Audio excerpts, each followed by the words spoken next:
주 앞에 나와 제사를 드리네. 마음 열어 내 삶을 드리네. 주를 봅니다. 끝없는 사랑 날 회복시키네. 주 앞에 나와 제사를 드리네. 마음 열어 내 삶을 드리네. 주를 봅니다. 끝없는 사랑 날 회복시키네. 이제 눈 들어 주 보내. 그 능력 날 새롭게 해. 주님의 사랑 날 만지시니 내 모든 두려움 사라지네. 폭풍 속에도 주 붙들고 믿음으로 주와 건네. 갈보리 언덕 넘어 그 어느 날 주 안에 온전케 되리.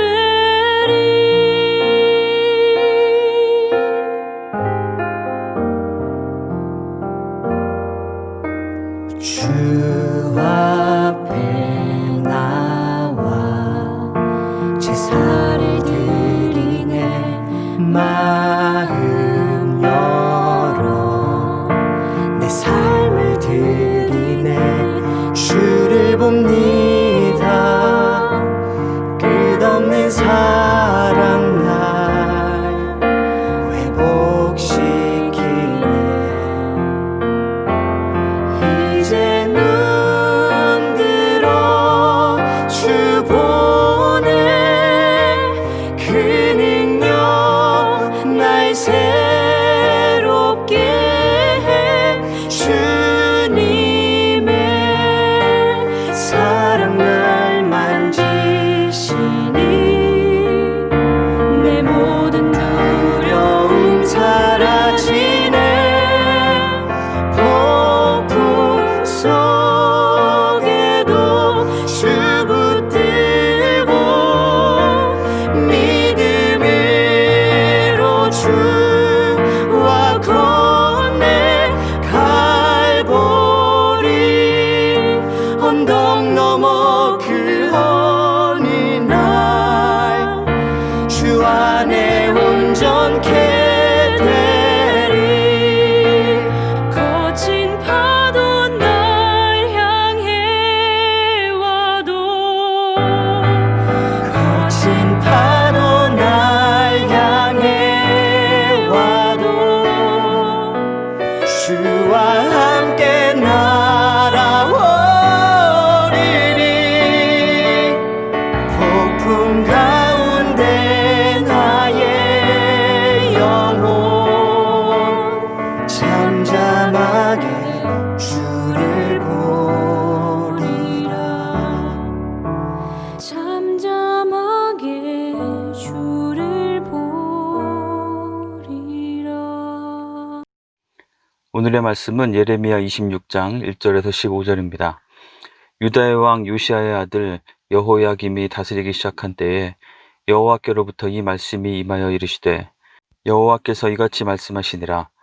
너는 여호와의 성전 뜰에 서서 유다 모든 성읍에서 여호와의 성전에 와서 예배하는 자에게 내가 내게 명령하여 이르게 한 모든 말을 전하되 한마디도 감하지 말라. 그들이 듣고 혹시 각각 그 악한 길에서 돌아오리라. 그리하면 내가 그들의 악행으로 말미암아 그들에게 재앙을 내리려 하던 뜻을 돌이키리라. 너는 그들에게 이와 같이 이르라. 여호와의 말씀에 너희가 나를 순종하지 아니하며 내가 너희 앞에 둔 내 율법을 행하지 아니하며 내가 너희에게 나의 종 선지자들을 꾸준히 보내 그들의 말을 순종하라고 하였으나 너희는 순종하지 아니하였느니라. 내가 이 성전을 실로같이 되게 하고 이 성을 세계 모든 민족의 저주거리가 되게 하리라 하셨느니라. 예레미야가 여호와의 성전에서 이 말을 하매 제사장들과 선지자들과 모든 백성이 듣더라. 예레미야가 여호와께서 명령하신 말씀을 모든 백성에게 전하기를 마침에 제사장들과 선지자들과 모든 백성이 그를 붙잡고 이르되 내가 반드시 죽어야 하리라. 어찌하여 내가 여호와의 이름을 의지하고 예언하여 이르기를 이 성전이 실로같이 되겠고 이 성이 황폐하여 주민이 없으리라 하느냐 하며 그 모든 백성이 여호와의 성전에서 예레미야를 향하여 모여드니라. 유다의 고관들이 이 말을 듣고 왕궁에서 여호와의 성전으로 올라가 여호와의 성전 새 대문의 입구에 앉음에 제사장들과 선지자들이 고관들과 모든 백성에게 말하여 이르되 이 사람은 죽는 것이 합당하니 너희 귀로 들음같이 이 성에 관하여 예언하였음이라. 예레미야가 모든 고관과 백성에게 말하여 이르되 여호와께서 나를 보내사 너희가 들은 바 모든 말로 이 성전과 이 성을 향하여 예언하게 하셨느니라. 그런즉 너희는 너희 길과 행위를 고치고 너희 하나님 여호와의 목소리를 청종하라. 그리하면 여호와께서 너희에게 선언하신 재앙에 대하여 뜻을 돌이키시리라. 보라, 나는 너희 손에 있으니 너희 의견에 좋은 대로 옳은 대로 하려니와 너희는 분명히 알아라. 너희가 나를 죽이면 반드시 무죄한 피를 너희 몸과 이 성과 이 성 주민에게 돌리는 것이니라. 이는 여호와께서 진실로 나를 보내사 이 모든 말을 너희 귀에 말하게 하셨음이라. 아멘. 9월의 첫날입니다. 오늘도 찬양과 말씀과 기도로 하나님께 나아가는 이 시간을 통해서 우리가 하나님 앞에 더 바로 세워지는 시간이 되기를 원합니다. 오늘부터 예레미야 말씀을 묵상하게 되었습니다. 예레미야 선지자는 북이스라엘이 아수르에 의해서 이미 멸망하고 남유다만 남아있던, 그러나 그 남유다도 곧 멸망을 앞두고 있던 시대에 활동한 선지자입니다. 하나님의 백성인 유다 백성들이 끊임없이 하나님을 배신하고 우상을 숭배하며 패역한 모습으로 살아갈 때 하나님께서는 그들에게 처절한 멸망에 대한 경고의 말씀을 주십니다. 예레미야의 사명은 바로 그러한 자신의 동족들에게 임할 하나님의 무서운 심판과 멸망에 대해서 말씀을 전하는 것이었습니다. 그 메시지 자체가 전하고 선포하는 예레미야에게 고통스러운 것이었고, 또한 그러한 메시지를 전하면서 동족들에게 비난과 핍박을 받고 생명까지 위협을 받는 그런 고난을 감수해야 했습니다. 그래서 예레미야를 눈물의 선지자라고 부르고, 또 예레미야서에 이어지는 슬픔의 노래인 예레미야 애가에는 그의 그러한 심정이 잘 드러나 있기도 합니다. 예레미야는 남유다 왕국이 멸망하기까지 5명의 왕들을 거치면서 활동했습니다. 앞으로 이어지는 말씀에 대한 이해를 돕기 위해서 예레미야가 거쳐간 5명의 왕들에 대해서 간단히 설명하고 오늘 말씀을 보도록 하겠습니다. 먼저 예레미야는 요시야 왕 때 하나님의 부름을 받고 사역을 시작했습니다. 요시야 왕은 굉장히 어렸을 때 왕이 되었는데요. 하나님 앞에 악을 행했던 그 앞선 왕들의 계보를 끊고 성전을 보수하는 과정에서 발견된 율법의 말씀을 따라서 대대적인 개혁을 이루고 하나님을 온전히 섬기던 선한 왕이었습니다. 그런데 이 당시 고대 근동의 패권의 흐름이 북이스라엘을 멸망시켰던 아수르가 점점 쇠퇴하고 바벨론이 새로운 강자로 급부성하고 있었고, 이것이 유다의 남쪽에 있던 또 다른 강대국인 애굽에도 위협이 되었습니다. 그래서 이러한 거대한 강국들의 세력 다툼이 일어나기 시작했는데요. 애굽은 그 바벨론에 대항하기 위해서 유다의 참여를 무리하게 요구했고, 이를 거부하며 애굽과 전투를 하던 중에 요시야 왕이 갑자기 전사하게 됩니다. 그러자 그의 아들인 여호아하스가 왕이 되었는데, 그는 아버지 요시야 왕처럼 하나님의 뜻을 따르지 않고 악을 행했습니다. 그는 결국 3개월 만에 애굽 왕에게 죽임을 당하게 되고, 애굽은 요시야의 다른 아들인 여호야김을 왕으로 세웁니다. 오늘 본문 예레미야 26장은 바로 이 여호야김이 왕으로 세워졌을 때 하나님께서 예레미야에게 주신 말씀입니다. 여호야김도 악한 왕이었습니다. 무고한 사람을 죽이고 하나님의 말씀을 전하는 예레미야를 괴롭혔고, 하나님의 경고를 무시하고 친애굽파를 따라서 바벨론에 대항하다가 바벨론의 포로로 잡혀가서 비참한 죽음을 당하게 됩니다. 여호야김의 아들 여호야긴이 이어서 왕이 되었지만 그도 악을 행했고 3개월 만에 바벨론의 느부갓네살 왕에 의해서 폐위되고 포로로 잡혀갑니다. 그리고 바벨론은 요시야 왕의 남은 아들이었던 여호야긴의 삼촌이 되는 시드기야를 왕으로 세웁니다. 그러나 이 시드기야 왕도 하나님 앞에 악을 행했고 역시 예레미야를 통한 하나님의 말씀을 무시한 채 애굽을 의지하여 바벨론에 대항하려 하다가 바벨론에 의해서 남유다 왕국이 완전히 멸망을 당하게 됩니다.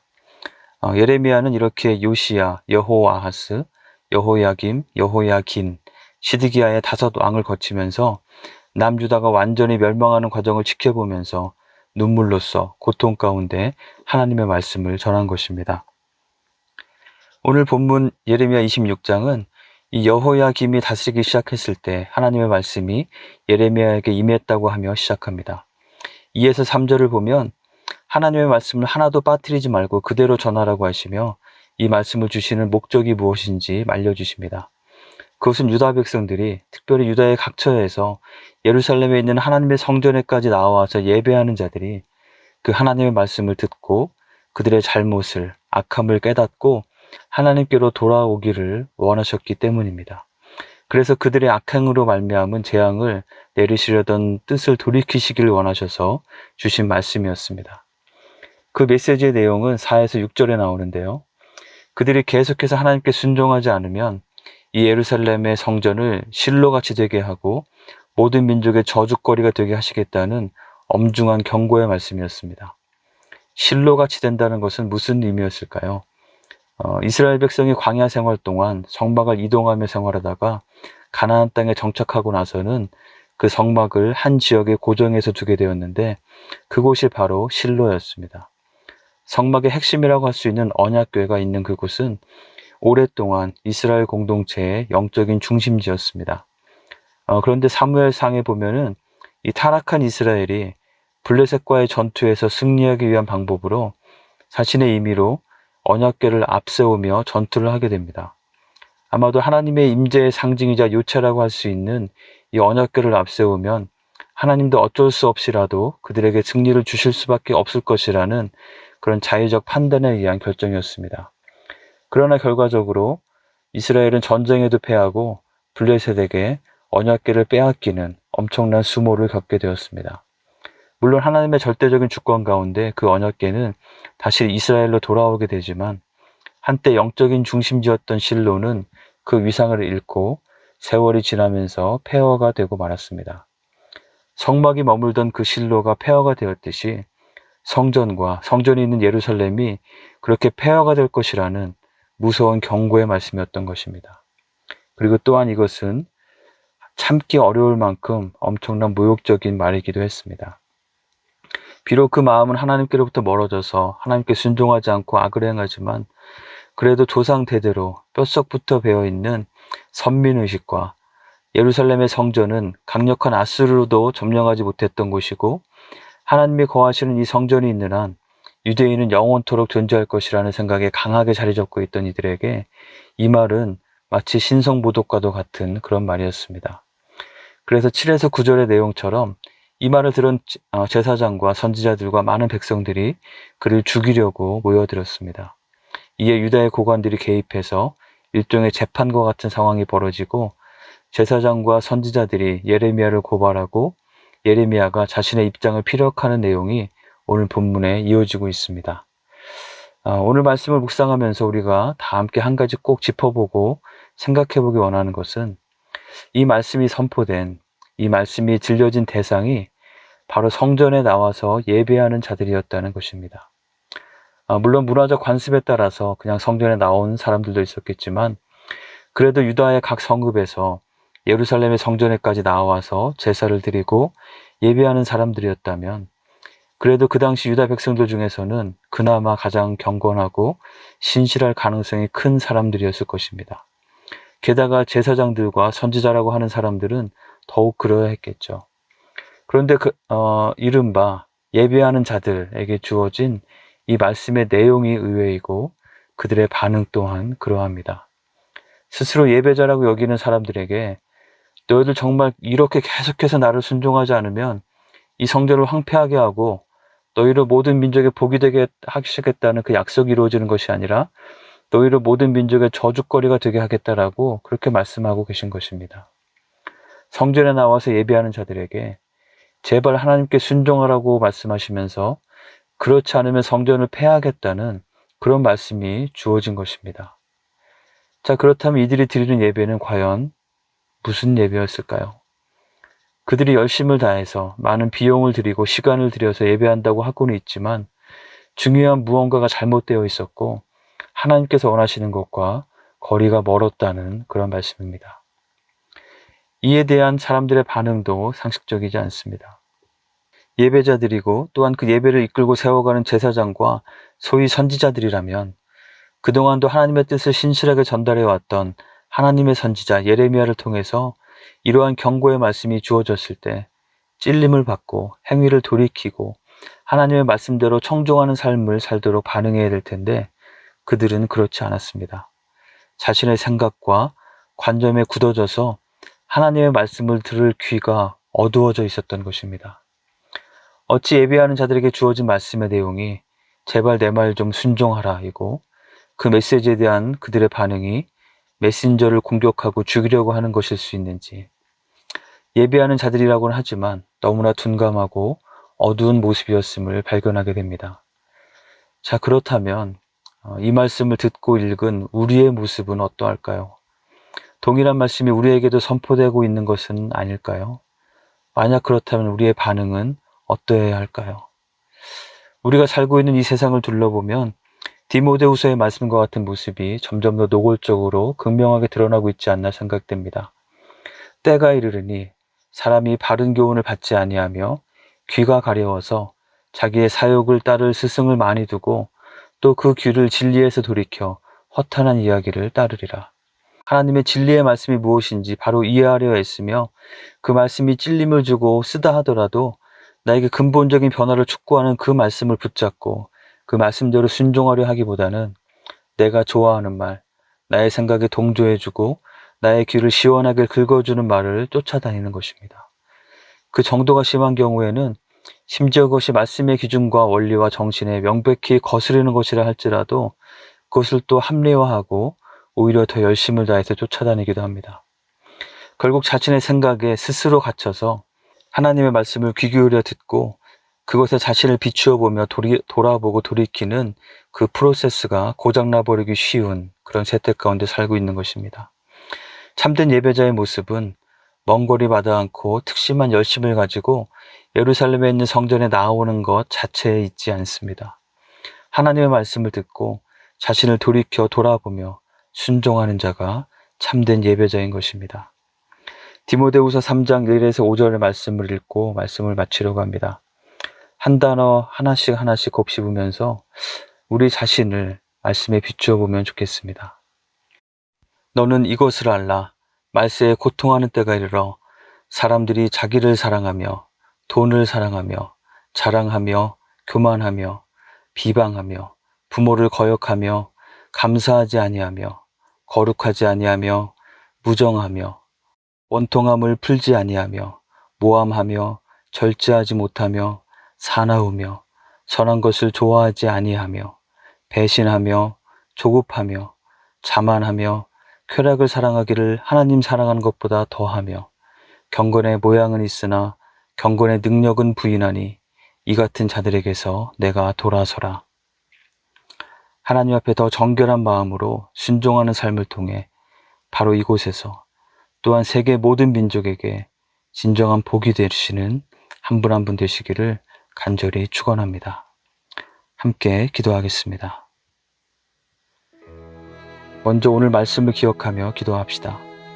나 자신의 모습을 하나님 말씀 앞에 겸손하게 비추어 보고 혹시 깨닫게 하시는 모습이 있다면 아주 작은 영역일지라도 그저 듣고 잊어버리는 어리석은 자가 되는 것이 아니라 돌이키고 순종하는, 그래서 경건의 능력을 경험하고 누리는 우리의 모습이 될 수 있도록 함께 기도하겠습니다.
두 번째로 코로나19 사태를 위해서 기도합시다. 여러 가지 행정적인 조치들이 효과를 잘 발휘하고 또 치료제와 백신이 속히 개발되어서 이 사태가 빨리 안정화되도록 오늘도 일선에서 수고하는 의료진들에게 잘 감당할 수 있는 힘을 주시도록 기도합시다. 또한 재정적으로 건강으로 어려움을 겪고 있는 분들 기억하면서 함께 기도합시다.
마지막으로 우리 교회 공동체를 위해서 기도합시다. 새로운 담임 목사님의 청빙을 위한 절차가 진행 중에 있습니다. 준비하고 추진하는 모든 과정 가운데 하나님께서 은혜로 붙들어 주시도록 무엇보다도 이 과정을 통해서 하나님의 뜻대로 인도함을 받고 우리 모두가 한 마음을 이루며 하나님의 뜻에 순종할 수 있도록 기도합시다. 또한 은퇴를 앞두고 계신 최 목사님, 사모님, 영육간의 건강을 더욱 튼튼하게 지켜주시고 하나님의 은혜로 더욱 강하게 붙들어 주시도록 함께 기도하겠습니다.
하늘에 계신 우리 아버지여, 이름이 거룩히 여김을 받으시오며 나라가 임하시오며 뜻이 하늘에서 이루어진 것 같이 땅에서도 이루어지이다. 오늘날 우리에게 일용할 양식을 주시옵고 우리가 우리에게 죄 지은 자를 사하여 준 것 같이 우리의 죄를 사하여 주시옵고 우리를 시험에 들게 하지 마시옵고 다만 악에서 구하시옵소서. 나라와 권세와 영광이 아버지께 영원히 있사옵나이다. 아멘.